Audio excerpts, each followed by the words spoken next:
Salam kerukunan. Bangsa ini bangsa majemuk, dan keyakinan dalam hal agama menjadi kendala juga kadang-kadang. Itu sebabnya pemerintah membentuk FKUP untuk menjembatani antara kelompok-kelompok radikal maupun kelompok-kelompok yang ini. Dan kami bapak-bapak jangan terpaku dengan undang-undang perizinan, undang-undang regulasi-regulasi pemerintah yang sudah baku puluhan tahun yang masih. Itu harus keluarkan dari otak. Di kertas ada, tetapi harus kerjakan itu regulasi dengan kontekstual, afirmatif. Ya. Jangan, aturannya begini. Aduh, aturan apa? Aturan Al-Quran, aturan Alkitab tidak boleh diubah. Kitab Hindu, kitab itu tidak boleh diubah. Tapi aturan apapun masih bisa diubah, Bu. Ya. Diubah saja. Bikin rancangan.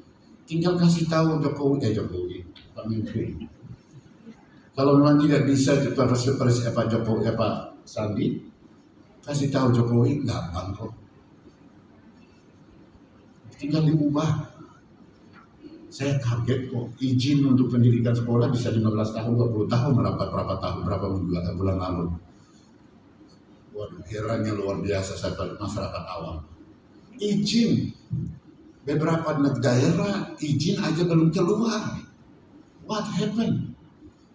Kok bahas apa lagi? Ini Papua tidak boleh. Tidak boleh.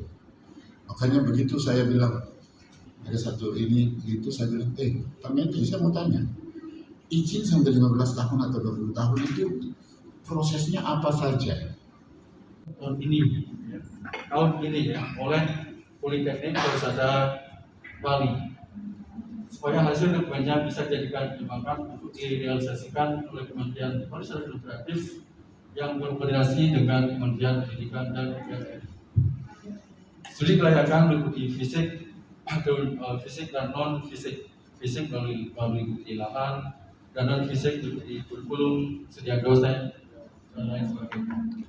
Ini sorry ya, kami sudah turun Politeknik pelaksanaan tugas tahun ini, dan target kita adalah tahun ini dokumen studi kelayakan rampung, kemudian akan dilanjutkan tahun 2022. Ini aksi real.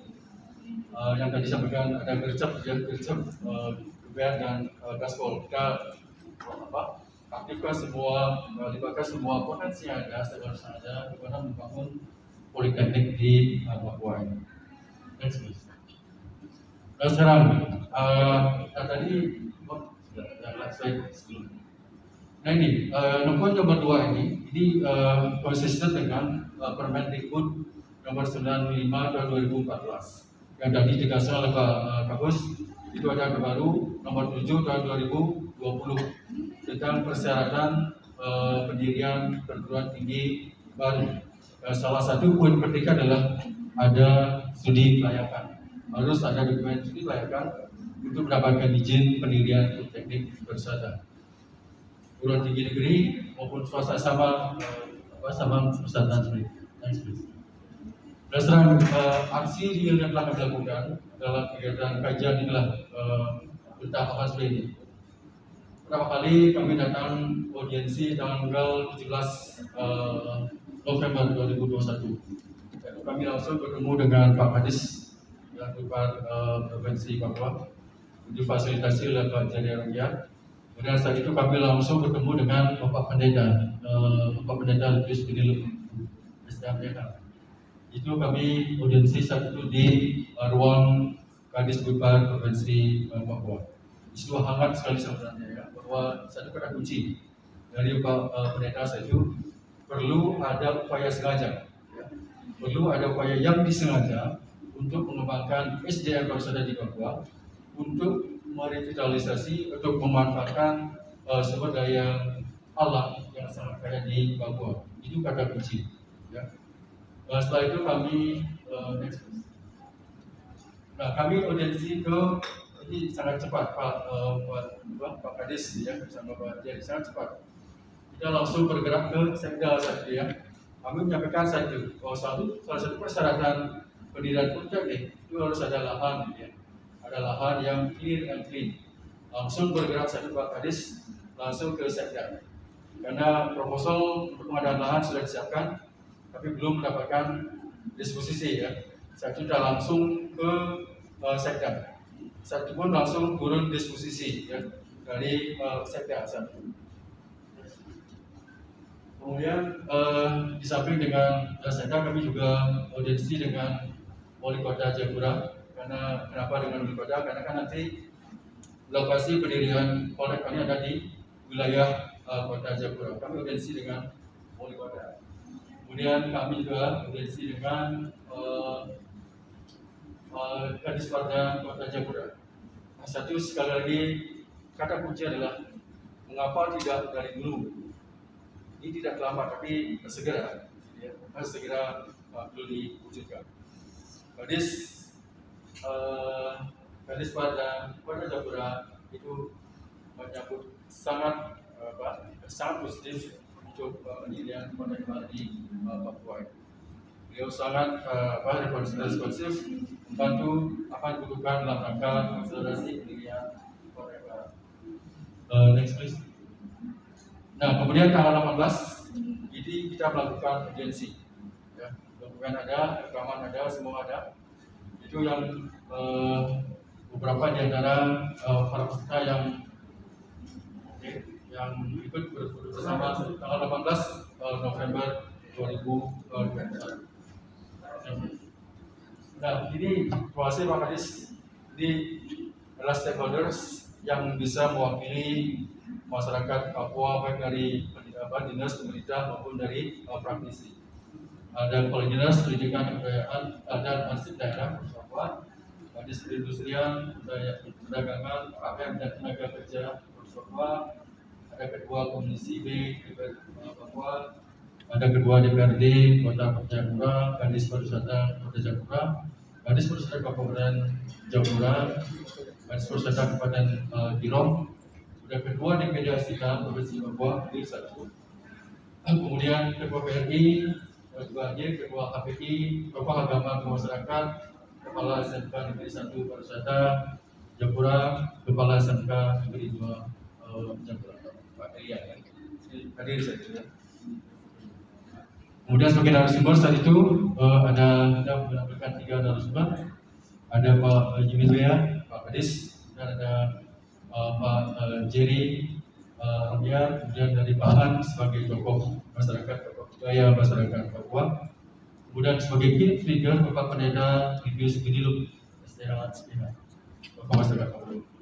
Semangatnya tidak kalah seperti apa yang kita sampaikan tadi ya, bahwa Poltek Besar Papua perlu segera dihadirkan untuk pengembangan SDM, untuk pemanfaatan sumber daya yang ada, untuk peningkatan kesejahteraan masyarakat, untuk kedamaian.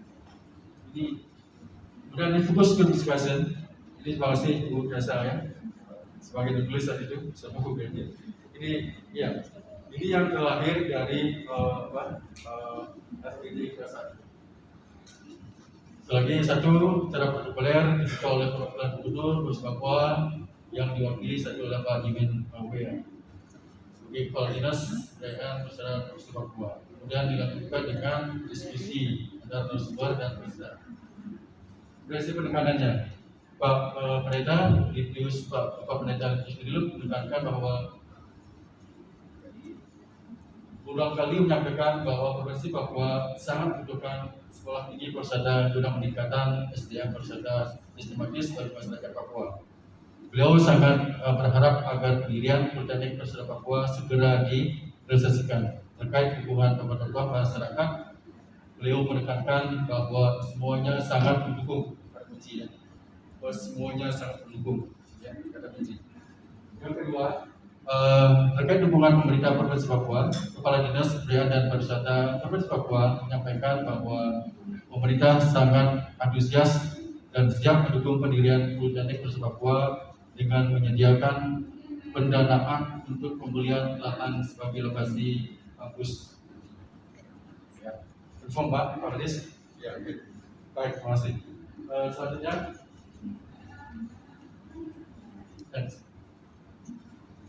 Ketua PRI Papua yang juga dengan hasil media.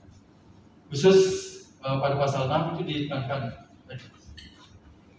bahwa dokumen nanti untuk pendirian Kodekbar yang akan diajukan ke Mendikbud akan meliputi beberapa hal. Ini ada 7 ada 7 poin yang kita akan sama-sama siapkan. Satu, itu ada dilayakan, kita sudah garap semua ya. Kita harapkan tahun ini tuntas dan dokumen laporan kita akan siapkan sesuai dengan format yang disyaratkan Pak Busman tadi. Ada pendahuluan, ada metodologi, ada pembahasan, ada rekomendasi dan kesimpulan, termasuk ada eksekutif summary.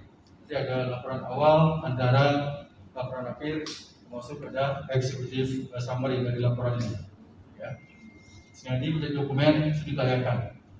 Selanjutnya, tahun depan kita akan melakukan studi kajian pendirian untuk bersama-sama merancang statuta. Sebagai gambaran, dalam statuta itu ada moto, ya, ada logo, ada bendera, ada mars. Jadi kita sama-sama diskusi. Artinya semuanya ada logo, ada visi, ya. Apa visi yang kita bangun dari Kodekbar ini. Dan tidak bisa mengkopi apa yang ada di Bali, ya, karena kondisi local changes itu beda. Ya. Ini kita sama-sama kita berdiskusi apa visi yang akan kita bangun dari Kodekbar Papua ini, termasuk mars. Jadi kita sama-sama menyusun marsnya seperti apa. Kita termasuk bendera apa yang kita akan hadirkan dari Papua ini. Ya. Kita akan sama diskusi, banyak diskusi yang cukup. Tidak bisa menggunakan saja, tapi tidak melalui tempat diskusi, termasuk dengan pemerintah terkait. Karena di Kodekbar milik kita bersama, maka kita harus garap bersama, ya. Dan untuk kita semua. Termasuk di rancangan organisasi dan tata kerja, itu ada, ya. Mas Paman kan ada direktur, wakil direktur 1, 2, 3. Kalau di Papua kalau kami inginkan 4 misalnya, ada direktur 4, itu disilakan, ya, sesuai dengan fungsi wilayah. Kalau di Bali misalnya, itu ada direktur, kemudian wakil besar sama direktur. Kalau di wakilnya namanya wakil direktur, ada hanya 3 saja. 1, 2, 3 mahasiswa. Kalau di Papua menginginkan 4 hadir misalnya disilakan. Ini gantung diskusi kita. Kemudian ada rancangan rencana strategis. Biasanya 5 tahunan. 5 tahun pertama prodinya apa saja, 5 tahun kedua apa saja prodinya dan sebagainya. Maka akan bentuk diploma 3, diploma 4, termasuk magister misalnya, M4 misalnya, atau MPR4. Ini menjadi diskusi bersama. Ya. Kemudian ada di rancangan program akademik. Lagi program studi apa saja yang kita munculkan, kita hadirkan. Prioritas pertama, kedua, ketiga. Ya, jadi kita akan sama sekali diskusi bersama. Terdiri dari Jayapura ada 5, Sarni ada 1. Kemudian jurusannya pariwisata dan seni dan industri kreatif. Di Saireri ada 3 buah. Di Kepulauan Yapen 1, Biak Numfor 2. Jurusannya sama. Di Mepago 7, Nabire 3, 4, Timika. Kemudian di Animha, Merauke 1, Mapi 2, Asmat 1. Kemudian di Lapago 2, Jaya ada 2 sekolah. Nah Bapak Ibu, wilayah Papua ini dibagi menjadi 5 wilayah adat. Ada 28 kabupaten 1 kota, terdiri dari wilayah Mamta, yang hari ini kita tempati ini adalah wilayah Mamta. Ada Mambramo, Sarni, Kota Jayapura, Kabupaten Jayapura, dan Kabupaten Kero dengan Mambramo. Itu masuk di wilayah Mamta, kabupaten. Jadi sebenarnya ini adalah urgent sekali untuk pendirian kampus pariwisata di Tanah Papua. Di wilayah Saireri, itu wilayah pesisir, terdiri dari Kota Serui, Kepulauan Yapen, kemudian ada Waropen, Biak Numfor, Biak, kemudian ada Supiori, dan juga Nabire. Iya, saya harus lihat ke belakang ya. Mepago ada 7. Di Mepago ini wilayah ke arah gunung, ya. Nabire dan Timika, yang ada Freeport dan sebagainya ini. Nah, jurusannya semuanya sama, pariwisata, seni, dan industri kreatif. Hari ini ada dua kepala sekolah, Pak Ilya dengan Pak Daud, wakil kepala sekolah, ada Pak Hans juga, yang merupakan perwakilan dari wilayah Mampang. Lapango ada dua dan sebagainya. Jadi ini sudah merupakan urgent sekali. Ini data dari Dinas Pendidikan, ya, SMK. Bapak Ibu, pertimbangan lulusan belum terserah kemana dan di mana mereka terserah. Kemarin saya baru pergi ke SMK pariwisata, kepala sekolah sedikit mengeluhnya adalah, aduh, anak-anak ini begitu lulus, mereka tidak tahu mau kemana. Akhirnya ambil jurusan di UCED atau di ini dengan bidang yang lain. Ini sayang sekali. Padahal di kota Jayapura saja itu ada lebih dari 80 hotel yang dimana kita membutuhkan penyerapan tenaga kerja.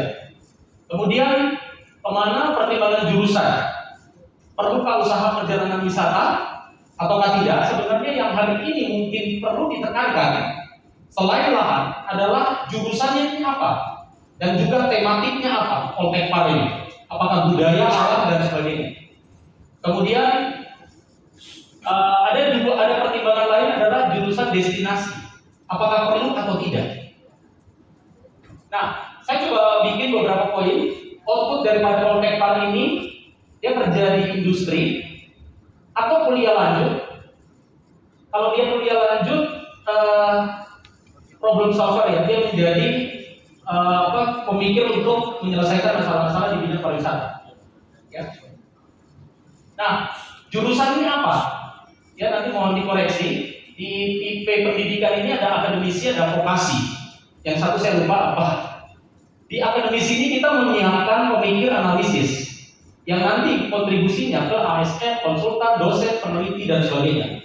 Sedangkan di vokasi kita siapkan praktisi, siap pakai, wirausaha dan sebagainya. Nah, kita mau ambil jurusan apa nanti di Poltekpar Papua ini? Barangkali ini yang nanti perlu didiskusikan hari ini. Dan yang berikut adalah, ya, ini hospitality, destinasi, tenaga pengajar. Kebetulan saya ada mendata, kami ada mendata juga. S2 itu berapa di tanah Papua ini? Yang memang linear pariwisata dari S1 dan S2. Baik mereka yang ASN maupun yang praktisi di dunia industri.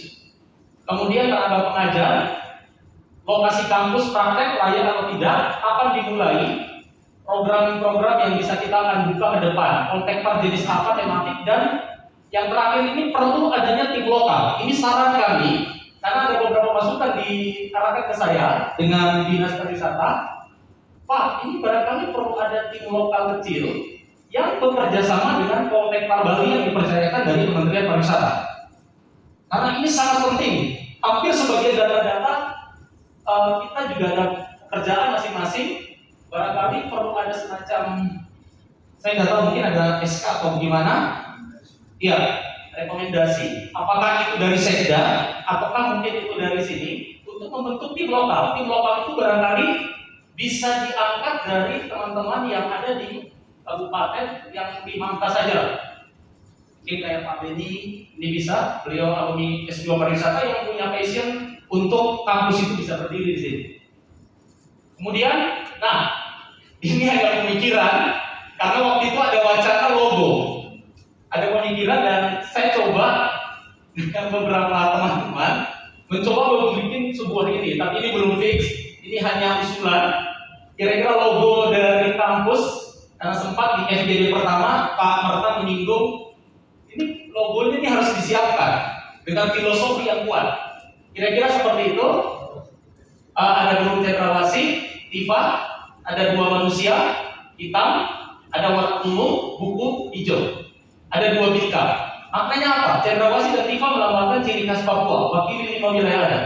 Ada cendrawasih mewakili di Saireri, kemudian wilayah Mangka itu cendrawasih, kemudian tifa itu lambang di wilayah ke arah Mepago, Lepago dan sebagainya. Kemudian buku melambangkan penyedia informasi, ilmu pengetahuan dan sumber informasi bagi mahasiswa. Dua bintang warna emas ini melambangkan Otsus Jilid 2. Ini masalah serius di Papua yang tadi sempat disinggung oleh Pak Pendeta. Ya tahun lalu ributan besar, itu salah satunya masalah itu. Makanya saya hadiri langsung, saya dengar sendiri dari menteri, dia menyampaikan bahwa ini urgent. Kalau kita berkaitan dengan feedback kepada Undang-Undang Impres nomor 9 tahun 2020 tentang percepatan pembangunan Papua, itu sebenarnya muatan di Kementerian Pariwisata. Salah satu poinnya di bawah adalah peningkatan SDM. Cuma terjemahannya sampai di Papua ini kabur. Ini yang kita perlu kuatkan. Kemudian 2 bintang warna emas itu melambangkan Otsus Jilid 2. Otsus sudah diberikan 20 tahun, 20 tahun. Dan waktu itu sempat sedikit ribut pro dan kontra mau tolak Otsus ini, alias mau lepas dari NKRI. Tapi dengan lobby dan sebagainya, perwakilan di DPR RI mereka mengesahkan Otsus Jilid 2. Makanya saya menyesal agak ini karena ini tim Bapeda harus hadir di sini. Karena mereka lagi membicarakan tentang bersama Bappenas di Biak masalah pembangunan Papua 20 tahun ke depan, master plan-nya seperti apa? Perlu saya sampaikan, barangkali ada masukan dari 6 kampus di bawah Kementerian Pariwisata, tematik yang sudah diberikan adalah seperti saya sampaikan di sini, Bali tematiknya budaya, Lombok tematiknya halal, Bandung tematiknya kuliner, Palembang event, sport event ya.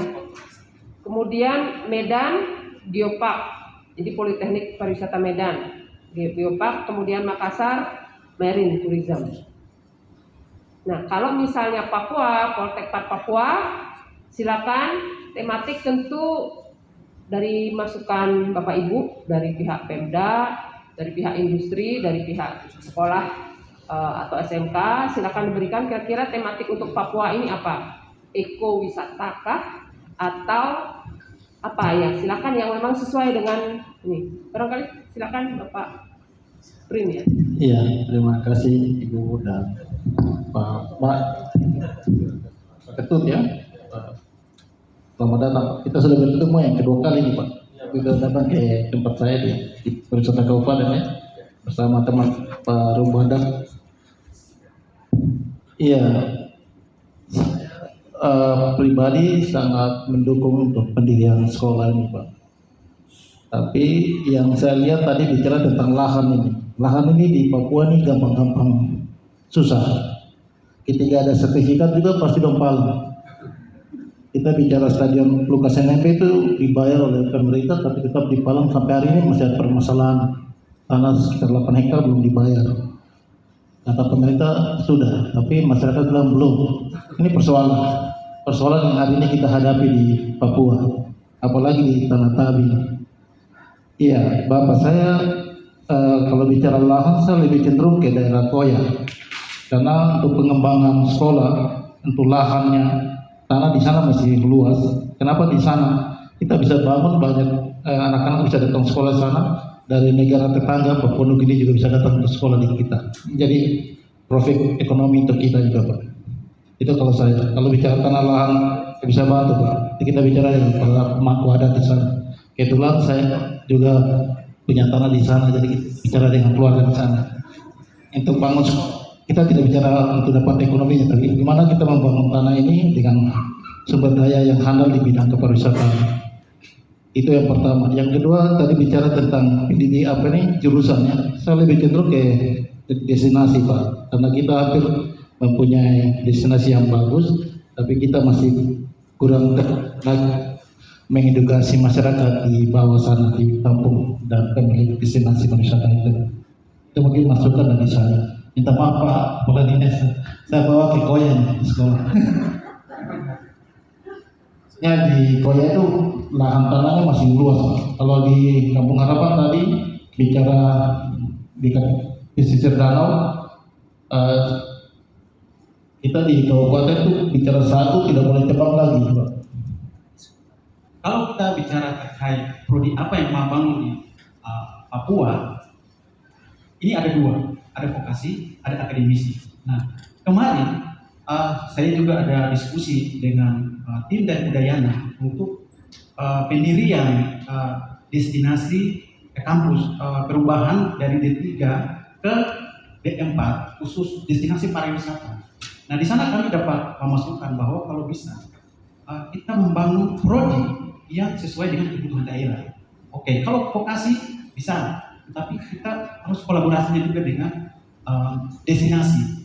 Kenapa? Karena ini dua faktor yang sangat penting dalam pembangunan pariwisata di Papua. Jadi mungkin dari Politeknik mau bangun misalnya vokasi, mungkin usul saya mungkin bisa untuk yang destinasinya juga. Tapi lebih ke akademisi atau kajian seperti itu. Mungkin dapat saya usul. Terima kasih. Dengan dibangunnya kampus pariwisata akan mulai bertumbuhnya perekonomian. Bahwa penduduk mulai terbangun, kemudian industri-industri kreatif dengan sendirinya juga terbangun untuk memenuhi kebutuhan dari mahasiswa yang kuliah di daerah tersebut. Jadi barangkali dengan model seperti itu bisa dijadikan bahan kajian juga oleh pemerintah Papua untuk menentukan lokasi kampus itu layaknya di mana. Layanan wisata. Nah, Bapak dan Ibu yang kami hormati, menyangkut program keahlian yang akan dibuka, ini sebenarnya kami dari sisi kami SMK itu menyiapkan tenaga menengah, tenaga yang bekerja sesuai dengan pasar kerja. Oleh sebab itu kalau ditanya jurusan apa yang dibuka, itu sebetulnya nanti pemakai pengguna ini yang sebetulnya harus berbicara banyak di sana. Katakanlah asosiasi atau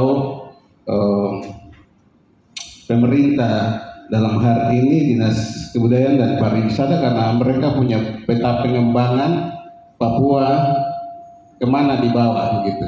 Jadi kalau bicara mengenai destinasi atau apa, itu kami tidak sejauh di sana. Kalau ukuran universitas kan mereka ada punya pengembangan pengabdian, jadi mereka bisa tahu.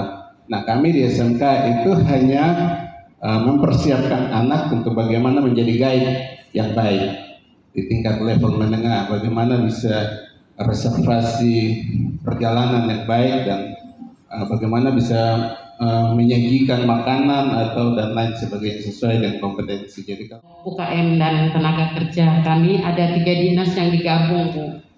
Jadi Dinas Perindustrian, Perdagangan, Koperasi dan UKM, dan tenaga kerja. Nah, kendala kami di sini, Pak, itu ada di BLK, Pak, Balai Latihan Kerja Industri. Kami punya jurusan perhotelan. Ada perhotelan di sana, Pak. 2 instruktur kami itu sudah mau pensiun. BLK ini jurusannya itu harus terakreditasi. Salah satunya mempunyai instruktur yang mempunyai sertifikasi kompetensi. Dengan mereka mengikuti Dikdas di Kementerian Ketenagakerjaan, dan itu menjadi salah satu jurusan yang bisa memberikan pelatihan bagi pencari kerja. Jadi ini mungkin beberapa tahun lagi mereka sudah pensiun dan kami kesulitan untuk mendapatkan instruktur. Itu pertama. Yang kedua, setiap kali pelatihan dari kementerian kami mendapat jatah itu APBN 16 orang per kelas. Itu sebelum melakukan pelatihan itu dunia usaha itu sudah datang untuk menawarkan, untuk memberikan pekerjaan, begitu Pak. Tetapi memang dari kami kerjasama juga dengan SMK, dan itu kami kesulitan juga untuk instruktur. Dan kami bersyukur kalau memang kampus ini bisa didirikan ya Pak, supaya bisa terjawab kebutuhan daripada masyarakat tentang dunia pariwisata, gitu Pak. Kami hanya membuat pelatihan sekedar skill itu dengan 240 jangkar ya Pak, dan itu sangat terbatas, dan itu dari latar belakang pendidikan yang berbeda-beda, begitu Pak. Jadi mungkin setelah mereka selesai dan mengikuti, ketika mereka ada pemagangan, mungkin mereka juga berniat untuk melanjutkan.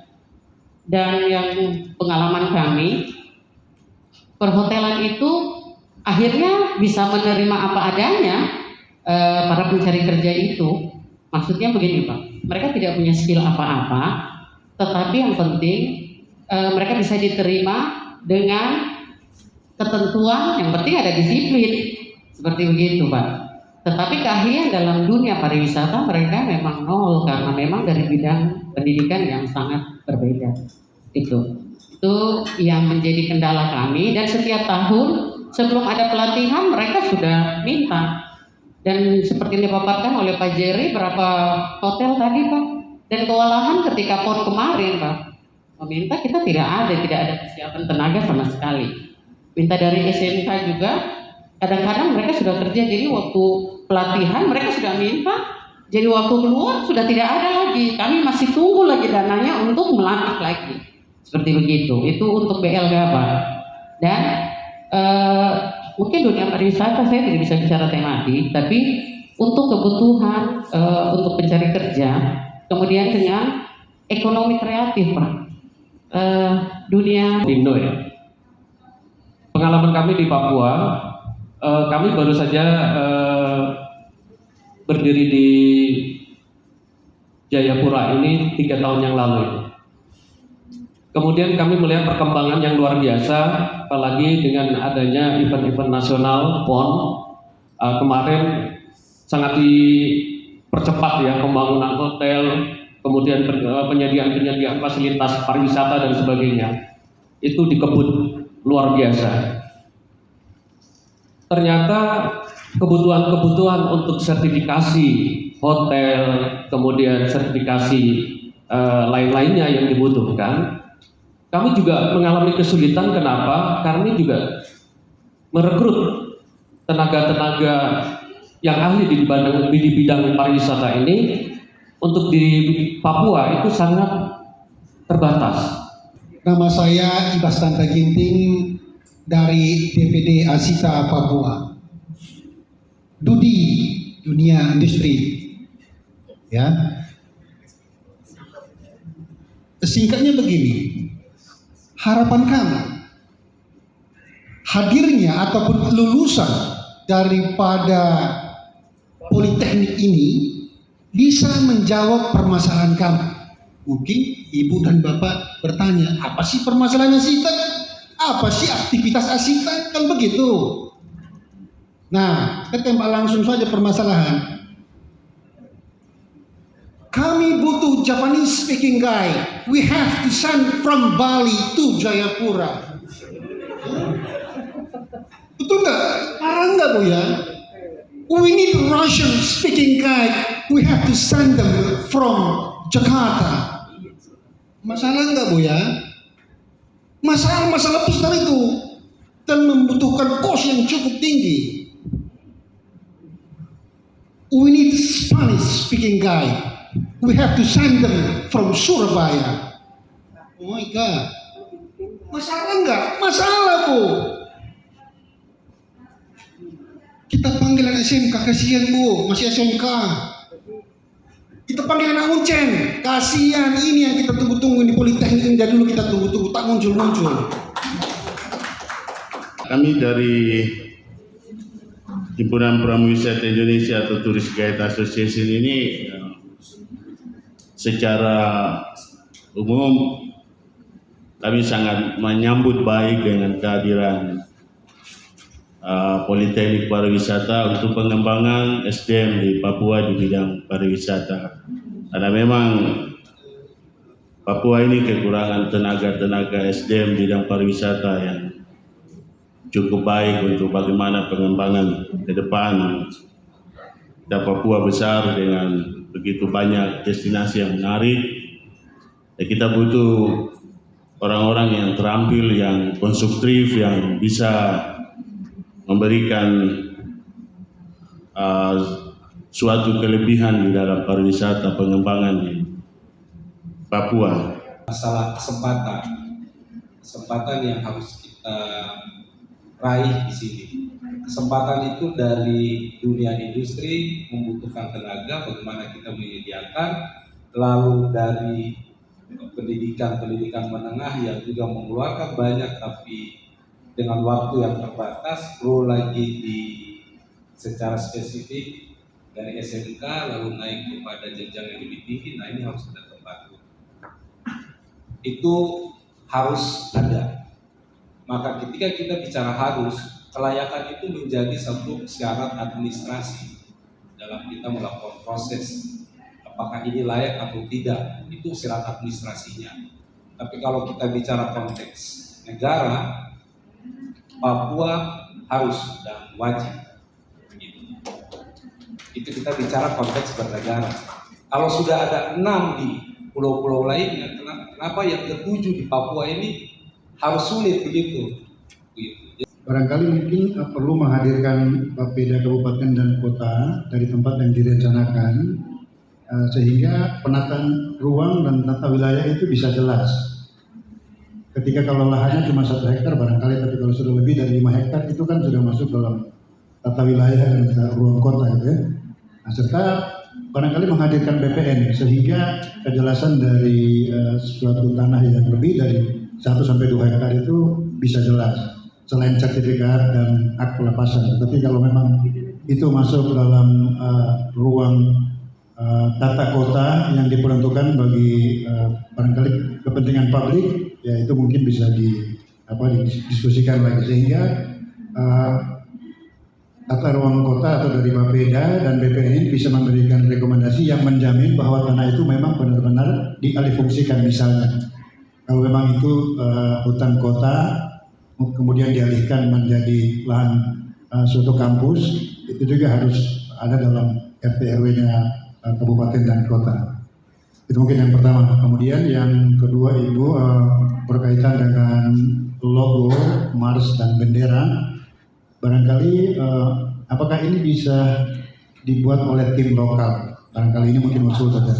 Tim lokal membuat dalam sebuah perlombaan yang pada intinya bisa menggambarkan dari 5 wilayah budaya adat ini menjadi sebuah logo yang akhirnya menggambarkan sebuah tematik dari sebuah institusi ini.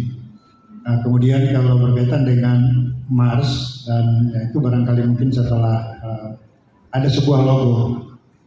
Ketika sebuah logo ini akan menggambarkan dari tematik itu apa saja arti dari sebuah logo itu dan akan diimplementasikan menjadi sebuah Mars. Barangkali itu masukan dari kami. Kemudian yang terakhir Ibu, barangkali kalau saya lihat ujung-ujungnya ini banyak yang menginginkan manajemen perjalanan dan perhotelan, barangkali mungkin ujung-ujungnya ini. Terima kasih Ibu. Terima kasih dari SMK 1 atas masukan. Barangkali yang terakhir mungkin ada yang belum dapat bicara atau ada yang ingin disampaikan sebelum saya serahkan ke Pak Surato untuk kemudian tambahan insight yang menguatkan kita semua. Dan ini kita sama-sama lihat bersama Pak Kapusbang seberapa tinggi niat, minat, dan motivasi kita semua Bangsa Papua untuk segera menghadirkan Poltekper Papua ini. Dalam rangka pengembangan SDM, termasuk pengembangan sumber daya dan resources yang ada di Papua untuk kesejahteraan masyarakat. Ini menjadi catatan bersama ya. Dari tadi terima kasih dari SMK 1, masukannya ada Bu Francisca, kemudian dari Pak Diskufindo, dari Pak Surono, DPD Asita, yang kemudian Dudi, kemudian termasuk dari HPI yang mendukung tidak hanya cara skala nyata, tapi cara doa ya, bahwa cara doa dia mendukung kehadiran Poltekper ini di Papua. Ini menunjukkan betapa pentingnya mengharapkan hadirnya Poltekper di Papua ini. Masuk Pak Gadis Parda, Kota Japura, Pak Han, Sulawesi atas masukannya. Dari beberapa hal tersebut, beberapa hal catatan kami. Satu, tadi dibahas tentang logo. Ini sekali lagi menunjukkan seberapa tinggi seriusnya kita semua ya untuk segera menghadirkan Poltekper. Sudah memikirkan bentuk logo ya. Walaupun ini belum final, tapi ini suatu indikator bahwa kita sangat serius untuk segera menghadirkan Poltekper ini. Terima kasih. Kemudian Pak Han tadi menyampaikan ada Mars, kemudian bendera. Ya, itu nanti kita akan bahas bersama-sama ya. Dan secara lebih banyak itu akan menjadi keputusan tim lokal. Ya. Kami memfasilitasi seperti apa logo, di samping cara pembuatan lokal, tapi juga ada aturan teknis yang mestinya mengikuti aturan nasional. Tapi secara substansial itu ada di pembahasan tim lokal. Kita akan bekerja bersama-sama. Yang kedua terkait dengan prodi jurusan, terdapat ada dua hal dipertimbangkan. Satu short term itu kebutuhan studi siapa ya, dan studi sekarang berapa baik segi kualitas maupun kuantitas itu bisa terbaca dari kebutuhan real dunia industri, dunia usaha ya. Kemudian untuk jangka panjang long term itu sekaligus menjadi policy pemerintah. Artinya pemerintah dalam hal pengembangan pariwisata, renbang pemerintah untuk pariwisata seperti apa? Ini akan menjadi muatan dalam hal prodi. Karena kan prodi bangun sekarang, tapi implikasi hasilnya itu akan terlihat setelah masa tamat, bahkan 10 tahun setelah outcome dari lulusan itu, di situ kelihatan. Tidak hanya sekedar buka prodi, hanya buka masyarakat, juga industri, tapi yang lebih penting adalah outcome dari prodi tersebut dalam rangka pengembangan jangka panjang kepariwisataan di Papua ini. Kemudian yang selanjutnya jenjang atau jenis program. Ini kami tegaskan kembali bahwa politeknik itu vokasi. Vokasi artinya adalah begini. Kalau vokasi artinya dia sudah siap bekerja. Siap bekerja bukan berarti tidak siap berpikir ya. Kalau sudah siap bekerja, dia siap berpikir. Tapi kalau siap berpikir, belum tentu siap bekerja. Jangan pilih yang mana. Kalau siap bekerja, mereka sudah pasti siap analisis, bisa menganalisis, bisa berpikir. Sebelum bekerja pasti memikirkan SOP segala macam. Tapi kalau mereka siap berpikir, ahli berpikir, tapi belum tentu mereka siap bekerja. Kehadiran vokasi ini, mereka siap melaksanakan tugas sesuai dengan SOP yang ada. Sehingga program yang ada itu sarjana terapan. Kalau di universitas itu S1, sarjana akademik. Tapi kalau di politeknik itu S1 namanya terapan, sarjana terapan. Kalau melamar di PNS, ASN itu sama-sama kalau S1 itu 3A ya, sama-sama 3A ya. Tapi bedanya adalah kalau politeknik sarjana terapan, kalau di universitas itu sarjana akademik. Sama-sama sarjana. Tapi kalau mau dalam dunia industri yang menang pasti yang lulusan politeknik karena mereka sudah siap bekerja. Karena muatan praktikumnya 70% praktik, hanya 30% teori. Kadang teori itu diinsert dalam setiap kegiatan praktik gitu. Tapi kalau di akademik itu lebih banyak muatan akademisnya. Sehingga lab itu sedikit di universitas, tapi kalau di politeknik laboratorium itu pasti wajib. Bahkan di politeknik mengapa 20 hektar? Di situ disyaratkan satu adalah hotel praktik. Tidak perlu ada asrama di situ, sehingga tidak cukup hanya classroom saja ya. Itu ada hotel praktik, ada praktik restoran, praktik kitchen, sehingga anggaran pun itu jauh lebih tinggi dibandingkan dengan universitas umum biasa, itu politeknik. Kemudian selanjutnya lahan. Ini Pak Kadis pada Jakarta mengingatkan lagi ya, bahwa itu clear and clean. Ini sekali lagi kan ini adalah long term investment dan tidak kecil gitu. Dan ini bukan untuk kita sendiri, tapi untuk anak cucu kita nantinya. Tidak akan meninggalkan permasalahan bulan hari. Karena itu clean and clear sangat mutlak diperlukan sejak awal. Pengalaman ini sebagai best practice pada saat pendirian Politeknik Pariwisata Manado dan Lombok itu bersama-sama 2014-2015. Sampai saat ini di Manado belum realisasi. Itu terkait dengan status lahan. Memang Pemda mengatakan kami punya lahan 1 hektar. Setelah dicek itu hak guna pakai, masih HGB gitu. Belum hak milik Pemda. Tandanya masih dikontrakkan untuk orang lain. Mau ditebus tidak segampang itu. Gitu. Sehingga tahun 2015-2019 yang bersamaan Lombok dan Manado yang realisasi adalah yang Lombok. Karena memang lahan memang segera tercapai. Sehingga catatan kita bersama, silakan bentuk tim lokal, masuk tim legalitas, tim yuridis, tim hukum siapa untuk mengecek bahwa lahan itu memang secara clear and clean itu bisa dihibahkan ke pemerintah. Tidak hanya pengakuan masyarakat, tapi yang penting adalah aspek legalitas lahan. Tidak hanya untuk tahun ini, tapi untuk jangka panjang. Ya. Saya demikian beberapa catatan dari kita semua. Selanjutnya Ya, tim lokal. Kami akan sangat butuhkan tim lokal. Karena untuk kajian tahun 2022, ini kajian pendirian ya. Itu akan memerlukan banyak pemikiran. Ya, 1 tahun misalnya, itu Mars, Lobu, dan macam ini kami tidak ingin mengcopy apa yang telah ada di daerah lain, tapi ingin menghadirkan politeknik ini yang sifatnya bottom up, based on local uniqueness. Sehingga apa yang tercipta ada di Politeknik ini merupakan representasi lokalitas, baik dari segi SDM maupun potensi Center of Excellence yang berkembang di Papua ini. Sehingga depannya Politeknik Papua mempunyai keunikan, mempunyai daya saing, dan sampai juga mempunyai comparative advantage dibandingkan dengan politeknik yang lainnya. Ini salah satu cara untuk menghadirkan politeknik yang sustainable ya, yang quality tourism itu berawal dari quality tourism institution. Saya demikian beberapa catatan dari kita semua aktivitas ini. Selagi ini sebelum Pak lapor Pak Kapus Bang. Ini ya bukti real bahwa memang masyarakat Papua yang dipresentasikan oleh kita semua ingin menghadirkan politeknik pariwisata Papua ini segera ya, dalam rangka peningkatan SDM, peningkatan kesejahteraan masyarakat, dan juga termasuk dalam rangka kaedah bernegara bangsa Indonesia ini. Bukan hanya di Papua, tapi untuk kepentingan bangsa dan negara ini, NKRI. Ya. Saya demikian beberapa hal, terima kasih lagi Bapak sekalian atas kerjasamanya, atas dukungannya. Kami dari panitia, dari tim kajian, mohon maaf, tadi ada hal yang tidak berkenan dari Bapak sekalian. Pak Jerry sama, Pak Jerry mohon datang, Pak Han sudah datang, ini Pak Kadis, terima kasih atas kerjasamanya. Ini semata-mata untuk akselerasi pendirian Politeknik Papua. Terima kasih. Sampai ketemu dengan Shalom. Assalamualaikum warahmatullahi wabarakatuh. Salam dari kita semua. Om Santi. Baik, terima kasih Pak Rat. Saya berpantun dikit ya. Begitu luas lautan yang harus kita selami, begitu luas wawasan yang harus kita dalami, gitu ya.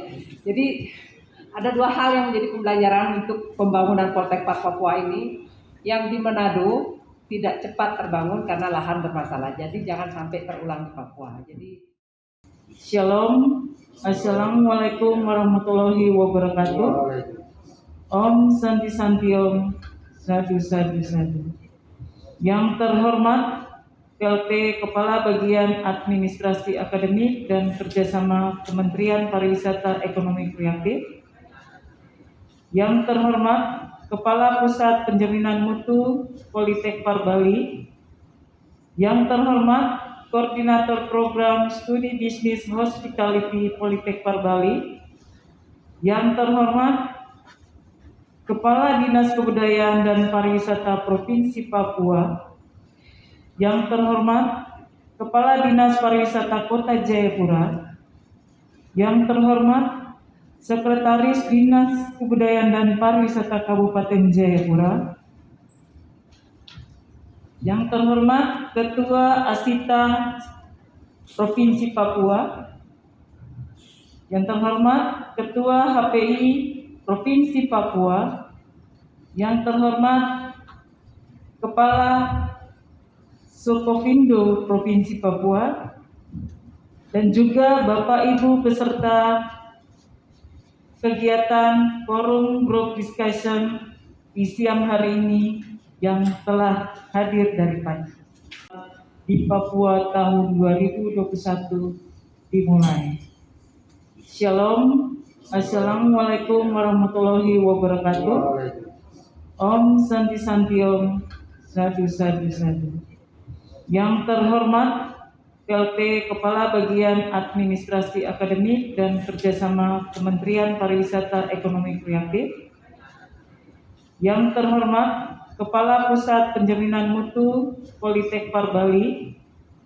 Yang terhormat Koordinator Program Studi Bisnis Hospitality Politek Parbali. Yang terhormat Kepala Dinas Kebudayaan dan Pariwisata Provinsi Papua. Yang terhormat Kepala Dinas Pariwisata Kota Jayapura. Yang terhormat Sekretaris Dinas Kebudayaan dan Pariwisata Kabupaten Jayapura.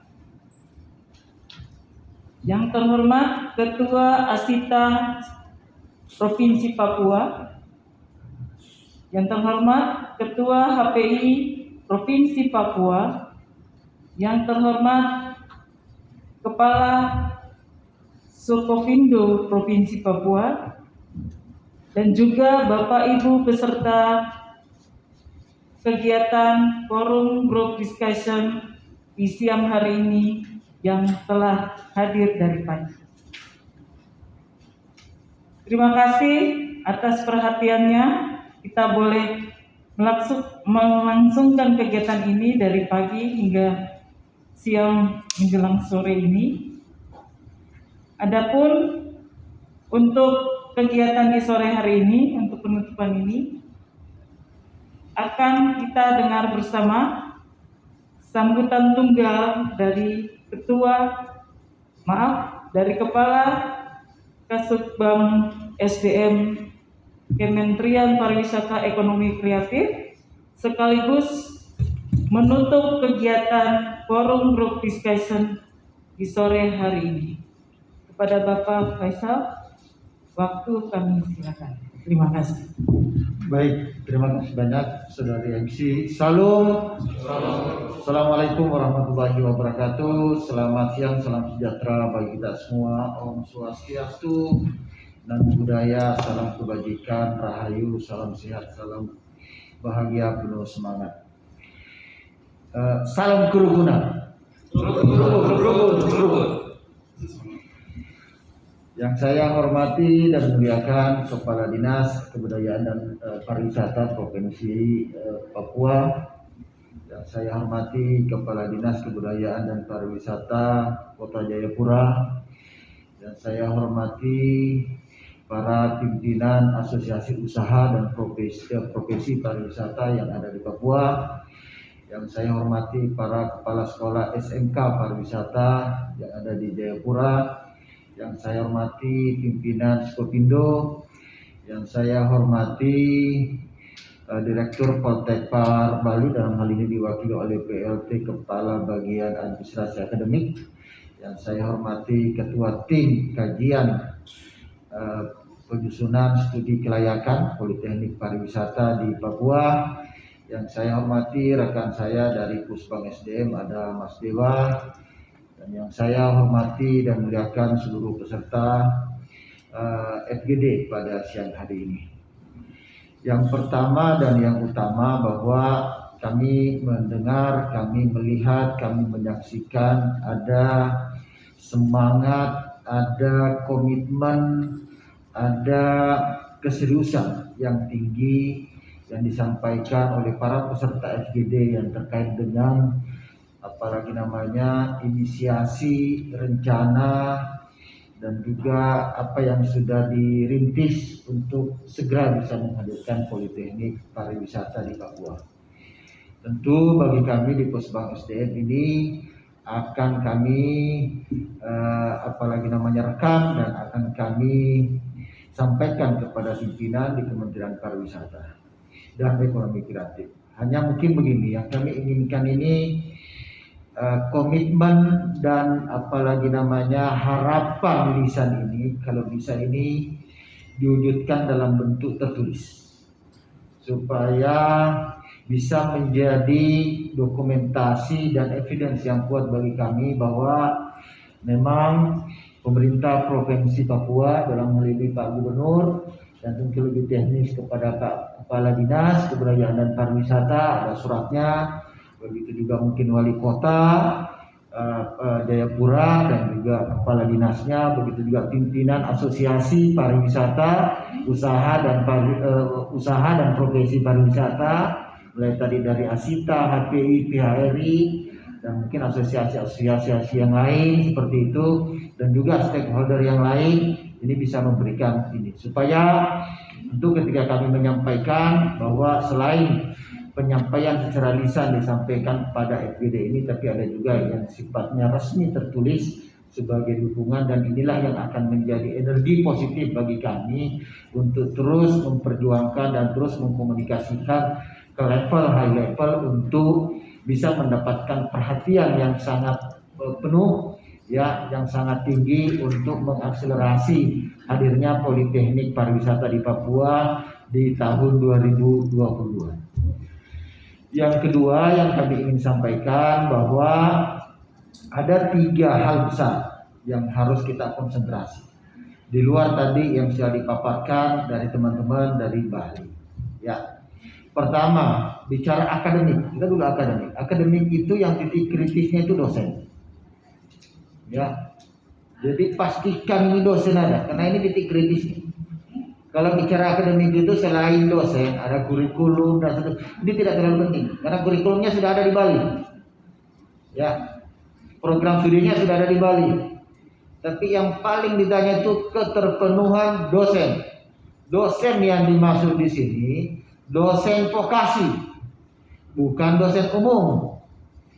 Ketika kita mendirikan program studi destinasi pariwisata, berarti yang dipastikan dosen vokasinya ada yang memiliki pengalaman dan background di destinasi.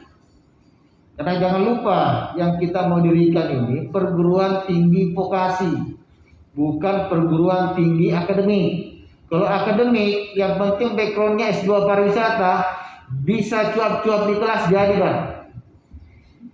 Tapi kalau vokasi, dosennya harus mendampingi mahasiswanya untuk benar-benar ya melaksanakan kegiatan praktikum sesuai dengan standar-standar kompetensi pembelajaran destinasi itu sendiri.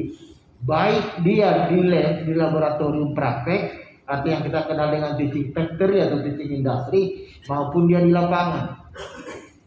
Banyak dosen itu bisa berteori tapi tidak bisa berpraktek. Yang kita butuhkan ini yang bisa berpraktek.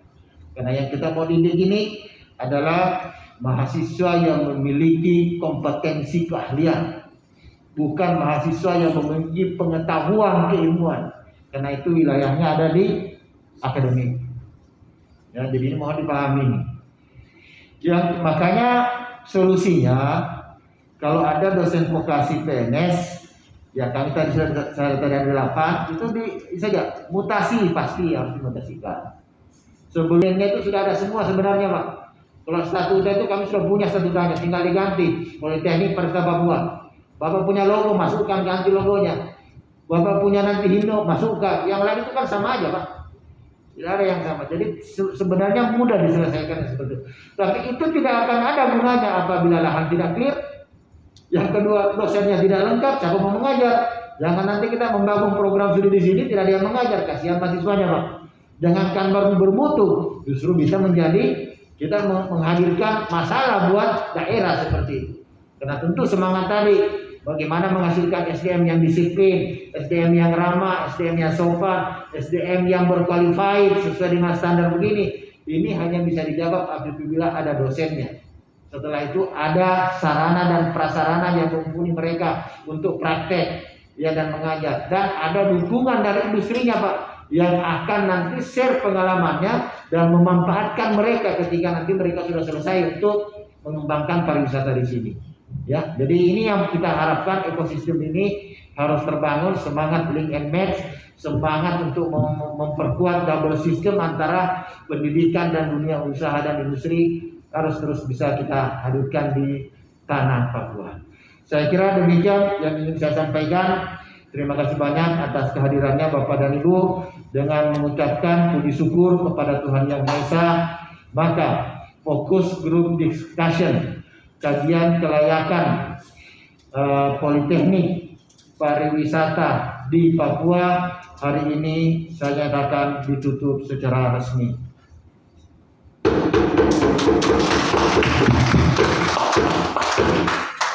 Demikian, terima kasih. Sebuah pantun. Kalau tadi pantun pertama lupa Pak. Yang ada jin makan rambutan, mohon izin memberikan sambutan. Itu tadi yang pertama. Kalau penutupnya burung Papua, burung cendrawasih. Cukup sekian dan terima kasih. Terima kasih. Dengan demikian selesailah kegiatan fokus group discussion kajian kelayakan pendirian Politeknik Pariwisata di Papua tahun 2021. Atas nama Panitia Pelaksana Kami mengucapkan terima kasih kepada Bapak Ibu sekalian yang telah hadir dan juga berpartisipasi di dalam kegiatan FGD ini. Kiranya Tuhan memberkati kita semua. Shalom.